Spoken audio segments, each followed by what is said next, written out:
Hello दोस्तों, उम्मीद करता हूँ कि आप सब खैरियत से होंगे। मैं अब्दुर्रहमान और आप देख रहे हैं वी न्यूज़।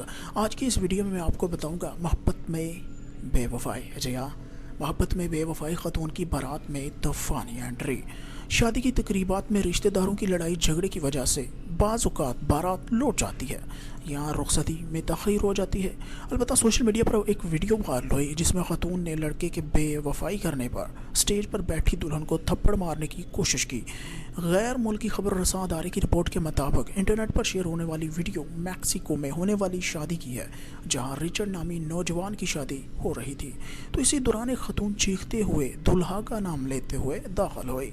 खातून ने दुल्हन को थप्पड़ मारने की कोशिश की और लड़के को मुखातिब करके कहा, रिचर्ड, तुम किसी दूसरी औरत से शादी नहीं कर सकते क्योंकि मैं तुमसे मोहब्बत करती हूँ और तुमने मुझे दुल्हन बनाने का वादा भी किया था।